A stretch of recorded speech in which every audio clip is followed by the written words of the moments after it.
श्री स्वामी समर्थ. चला आज मस्त असा समोसा कसा बनवायचा घरच्या घरी अगदी कमी वेळात आणि परफेक्ट ते बघूयात. बाहेरून एकदम कुरकुरीत होतो आणि आतून मस्त असं स्पायसी असं फिलिंग. तर त्यासाठी काय करायचंय, 2 कप एवढा मैदा, त्यामध्ये ओवा, मीठ, 4 चमचे एवढं तेल टाकायचे.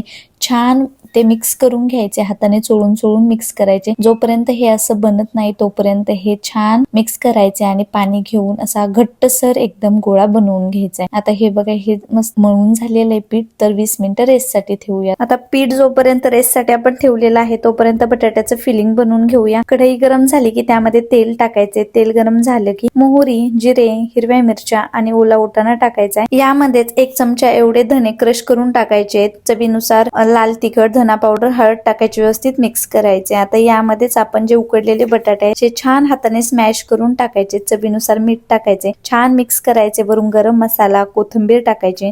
हे बघा, आपलं असं मस्त अशी चटपटीत ही फिलिंग एकदम तयार आहे. तोपर्यंत पीठ छान भिजलेलं आहे. आता त्यातला एक छोटा गोळा तोडून घ्यायचा आहे. व्यवस्थित असा अंडाकृती असा तो लाटून घ्यायचा आहे. मधून चाकूच्या साहाय्याने कापून घ्यायचा आहे. कापलेल्या बाजूला पाणी लावून घ्यायचे आणि जे 2 टोक आहेत साईडचे ते एकावरती एक ठेवायचे आहेत आणि मस्त त्याला असं दाबून घ्यायचे, म्हणजे ते एकदम पॅक होऊन जातं.